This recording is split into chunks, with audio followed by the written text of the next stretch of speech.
Hoy vamos a hablar sobre el caso de Beatriz y el aborto, cómo trabajar contra la inseguridad del país, el bullying y más. Esto es Welcome to Chepe, un programa para la gente con currículum. Mi currículum es el doble que el suyo y mis estudios es el doble que el suyo y usted me lleva como 15 años. Cuando sea que ustedes sufren de síndrome del impostor, solo reflexionen lo largo que ha logrado llegar Jocelyn, la Juana Chacón, y siéndose mejor. Pero eso lo dejamos ahí porque esta semana toca hablar de temas y personas importantes y empezamos con el caso de Beatriz contra el Estado de El Salvador, un caso que podría cambiar la legislación antiaborto de El Salvador y de la región.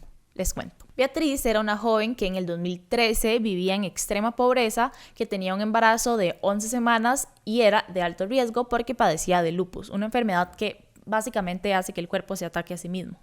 El feto se diagnosticó como anencefálico, lo que quiere decir que le hacían partes del encéfalo y del cráneo, lo que quiere decir que moriría fuera del útero. No solo esto, sino que además el riesgo del embarazo era tal que de continuar con la vida de Beatriz podía estar en riesgo.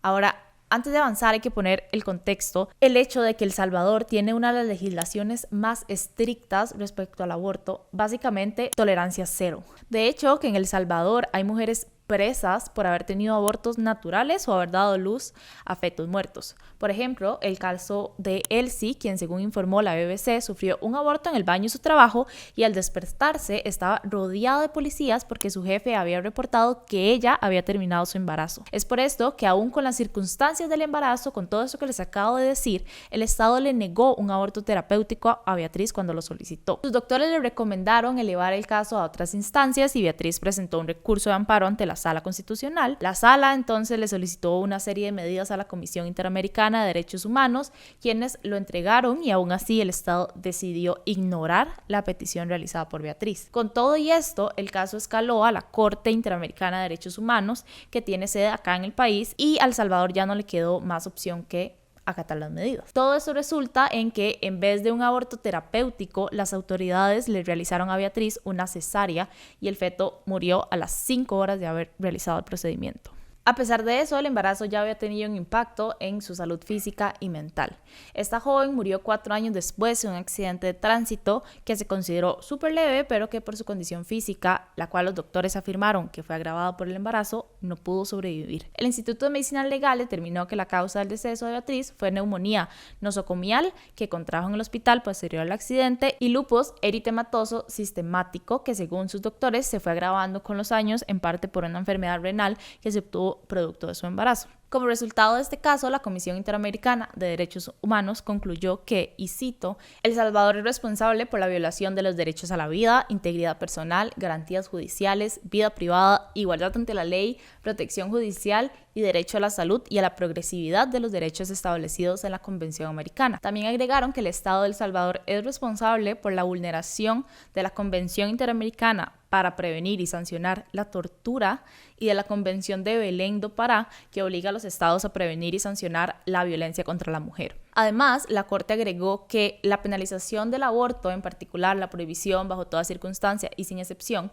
puede incentivar a que las mujeres recurran a abortos ilegales e inseguros. Sumándole a la conversación, se mantiene un debate sobre si el aborto legal puede causar que más mujeres aborten. En este caso, observando que el no tener opción de un aborto médico y legal solo va a llevar a que las mujeres busquen abortos ilegales e inseguros. Por último, la Corte consideró que el dolor y sufrimiento que atravesó Beatriz en todo el proceso constituyeron, y cito, tratos crueles, inhumanos y degradantes, por lo que la Corte decidió llevar el caso de Beatriz contra el Estado de El Salvador y esta semana se están llevando a cabo y en un tiempo que todavía no se ha establecido debería estar escuchando la respuesta de la Corte. Ok, pero ¿y a todas estas qué tiene que ver todo esto con nosotros? Como el aborto está en debate en la Corte, esto abre paso a la conversación de que la prohibición del aborto podría ser una violación de los derechos humanos de las mujeres. Además, como somos miembros de la Convención Americana de Derechos Humanos, así como otros 24 países, entre ellos El Salvador, estamos bajo la obligación de implementar, y cito, de buena fe y de forma pronta e íntegra lo dispuesto por el tribunal en las sentencias y de no cumplirse, el Estado puede incurrir en un ilícito internacional. Entonces, por un lado, países como El Salvador, que no tienen ni un pelito de aceptación por el aborto terapéutico, tendrían que cambiar y luego los países que ya lo tenemos, entre muchas comillas, podrían ir mudando más allá porque se establecería el aborto como un derecho humano y se dejaría claro muchos temas que todavía no tienen claridad jurídica. Entonces, por los próximos 30 días, ambas partes tienen la oportunidad de presentar sus alegatos y la resolución final debería de estar lista por lo menos para finales de este año. Pero por supuesto, en este momento, 17 diputados han firmado una petición para pedirle a la Corte que proteja la vida de los no nacidos. En este caso, porque es, y cito, con la única pretensión de restringir la protección del derecho a la vida en la región. Se preguntarán quiénes son estos diputados, pero no dejaré de orar y podré proclamar. Realmente hay que preguntárselo. En batalla espiritual me encuentro, el enemigo quiere acechar, pero tengo la armadura puesta y lo voy a derrotar.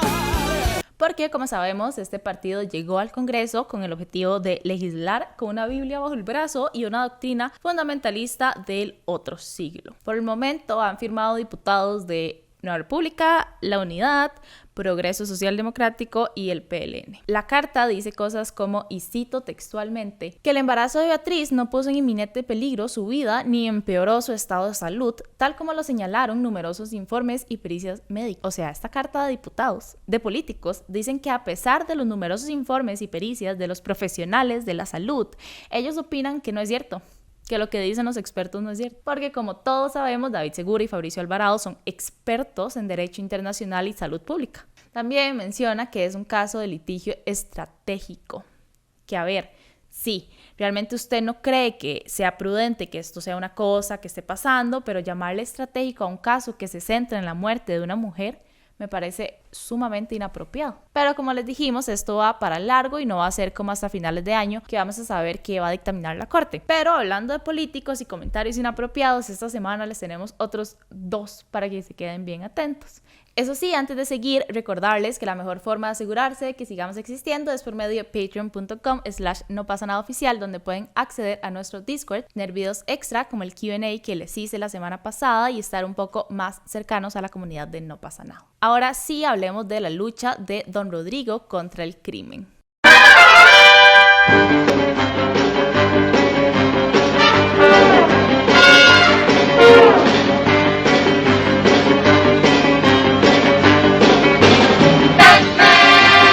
Qué congoja lo que hace el fanatismo político, pero no estamos hablando de eso.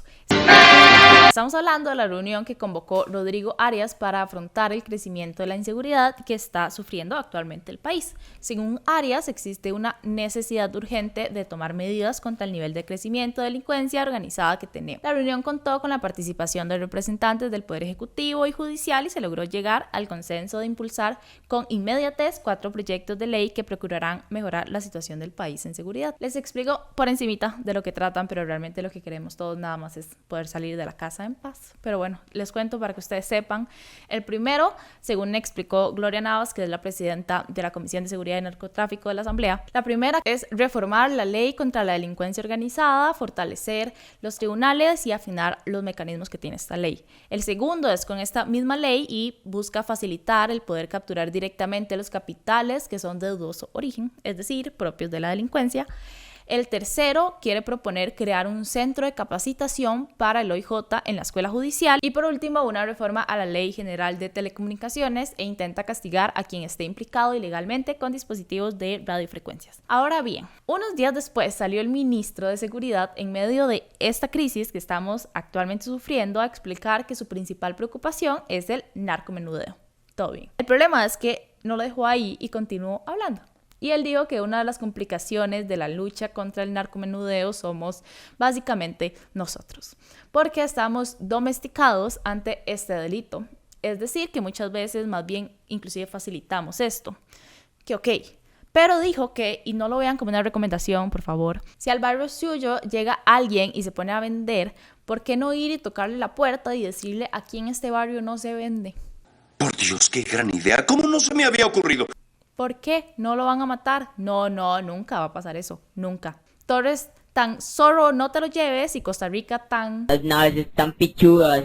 Va aflojándose de una vez. Todos digan conmigo, zorro, no te la lleves. Zorro será la puta que la parió. Zorro, no te lo lleves. Ya necia, ¿qué quiere? Que la punce. Va aflojando esa culiola de bulto también. Curiosamente, las palabras del ministro vienen después de cerrar el año con la mayor tasa de homicidios del país. El 2022 tuvo 652 homicidios y una tasa de 12.6 personas asesinadas por cada 100.000 habitantes. Y actualmente el OIJ proyectó que podría acabar el año con un 36% más que el año anterior. Eso sería aproximadamente 894 casos si todo sigue de la misma manera. Ahora, como en serio los políticos, no miden la figura pública que son, Catarina Müller, nuestra ministra de Educación, no se detuvo con Generación de Cristal, no le fue suficiente y decidió meterse con un tema tan delicado como es el bullying.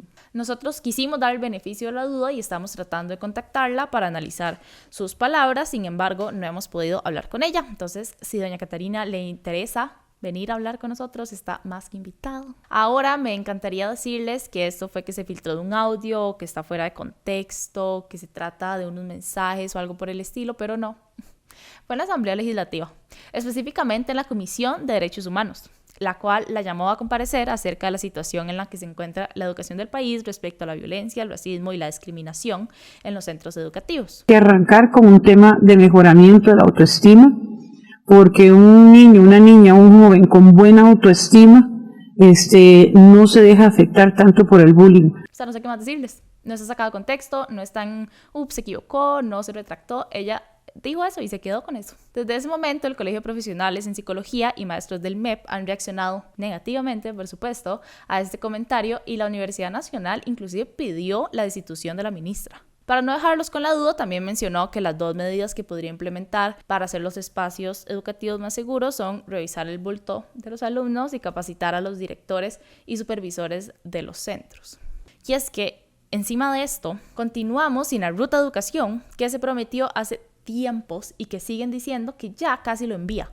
Pero hasta ahora lo que ha hecho la ministra es enviar un PowerPoint, como un trailer de la ruta de la educación que tienen que hacer porque todavía no tienen listo el documento oficial. Eso es un mes y medio después de que hicieran toda una presentación de la ruta de la educación, pero al día siguiente decir que es un borrador, ahora tenemos un trailer y prepárense porque ya casi vamos a tener el documento oficial. Pero eso no es nada nuevo para este gobierno que promete primero y hace nunca. Por cierto, ya pusieron aquellos puentes que iban a poner en 30 días o habían consecuencias. Y el costo de la vida, siempre tan ameno aquel refrán de Luis Guillén. Que no es lo mismo verla venir que bailar con ella, eso cualquier persona lo entiende así. Ahora, para ir cerrando, recuerdan que hace unos años lo duro que se le dio a Epsi Campbell por haber viajado con su esposo en múltiples ocasiones a viajes de negocios y que ella decía que él se pagaba todo, pero después encontraron que no en todos los viajes. ¿Se acuerdan? Bueno, parece que es como de cancilleres o que este gobierno realmente viene inspirado por el PAC, porque CR hoy denunció que durante una gira del presidente por Francia, Adriana Jiménez, la pareja de Arnoldo André Tinoco, el canciller de la República, estuvo sentada en la mesa de negociación durante una reunión con el alcalde de Niza, sentada ahí. Por si acaso, ella no ocupa ningún cargo público ni nada similar más que ser la pareja del canciller. Este medio tuvo acceso a las fotografías que se publicaron en las redes sociales de la Presidencia de la República por medio de una fuente, pero posteriormente esta aplicación fue misteriosamente eliminada de todas las redes. CR le consultó a la Presidencia de la Cancillería la función de ella en esta mesa y el por qué eliminaron la fotografía, pero no tuvieron respuesta. Para la publicación. Sorprendente, yo sé. Ahora sí, para cerrar, recuerdan que por las últimas 2 semanas hemos hablado de que el diputado del Frente Amplio, Ariel Robles, ha pedido acceso a la información pública de las pautas publicitarias.